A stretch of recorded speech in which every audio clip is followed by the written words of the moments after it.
मैं डॉक्टर सरोज अहमद खान हूँ और आपको मैं आज ग्लिफलोजेंस के बारे में बताऊंगा जिनको हम SGLT2 इनहिबिटर्स भी बोलते हैं। चलिए वीडियो स्टार्ट करते हैं। दोस्तों पिछले कुछ सालों से नई दवाई आई है, इसका नाम है SGLT2 इनहिबिटर्स या इनको ग्लिफलोजेंस भी बोलते हैं। जैसे कैनाग्लिफलोजन है, एम्पाग्लिफलोजन है, डापाग्लिफलोजन है और भी बहुत सारे ग्लिफलोजेंस हैं। इनका बेसिकली एक बिल्कुल डिफरेंट मैकेनिज्म ऑफ एक्शन है।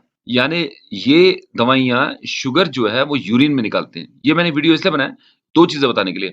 एक ये कि अगर आप डायबिटिक हैं और आपके यूरिन में शुगर ज़्यादा आ रहा है और आपका ब्लड शुगर लेवल ठीक रह रहा है, इसका मतलब है आपको डॉक्टर ने ऐसी कोई दवाई दी है जिसकी वज़ह से आपके यूरिन में शुगर निकल रहा है।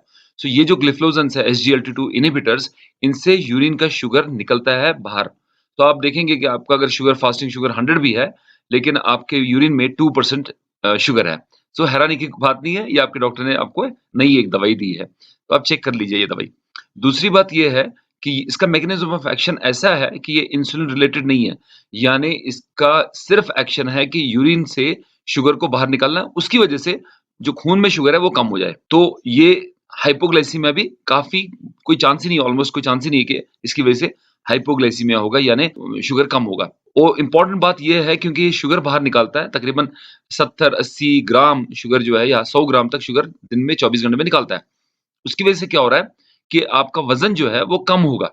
तो ये अच्छी चीज़ है, अगर आपका वज़न ज़्यादा है, डायबिटीज़ है, टाइप 2 डायबिटीज़ है आपको और आपका वज़न आप चाहते हैं उतारना, तो ये आपके लिए बहुत अच्छी दवाई है, जिससे आपका वज़न उतरेगा, शुगर भी कंट्रोल में रहेगा। एक इसकी प्रॉब्लम जो है, वो ये है कि ये इन्फेक्शन को प्रिडिस्पोज़ करता है, यानी जो यूरिन का इन्फेक्शन है खासकर वो ज़्यादा होता है इन लोगों में और खासकर अगर बूढ़े इंसान में यूज़ किया गया है, तो उसमें भी इन्फेक्शन हो सकता है, पेशाब का इन्फेक्शन और फंगल इन्फेक्शन भी ज़्यादा हो सकता है इसकी वजह से। तो अगर सफाई आप रखेंगे तो शायद इन्फेक्शन कम होंगे। उसके अलावा अगर कोई बुज़ुर्ग कोई खा रहा है ये दवाई और उसको ब्लड प्रेशर की तकलीफ भी है, ख़ासकर अगर वो डाययूरेटिक ले रहा है, तो उसको चाहिए अपना बीपी जो है मॉनिटर करना, क्योंकि ये वॉल्यूम कम करता है। यानी जब इसने शुगर बाहर निकाला, इसके साथ पानी भी बाहर निकलता है और इसके साथ सोडियम जो नमक है वो भी बाहर निकलता है पेशाब के साथ।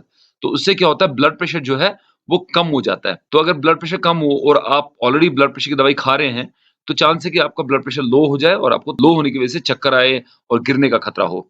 तो इसीलिए ब्लड प्रेशर की मॉनिटरिंग की ज़्यादा ज़रूरत पड़ती है। तो इसलिए अगर आपके डॉक्टर ने ये दवाई आपको लिखी है, तो हो सकता है वो आपकी ब्लड प्रेशर की दवाई जो है वो कम करेगा। ख़ासकर डाययूरेटिक्स जो है वो आपकी दवाई थोड़ी कम करने की ज़रूरत पड़ेगी। इसकी सबसे अच्छी चीज़ जो है वो ये है कि ये जो हार्ट अटैक होता है, उसको ये कम करता है, हार्ट फेलियर को कम करता है।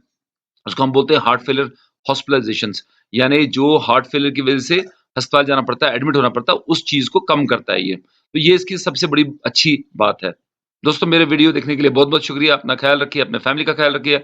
जब तक मैं मिलता हूँ आपको अपने नए वीडियो में, खुदा हाफ़िज़, have a nice time, bye.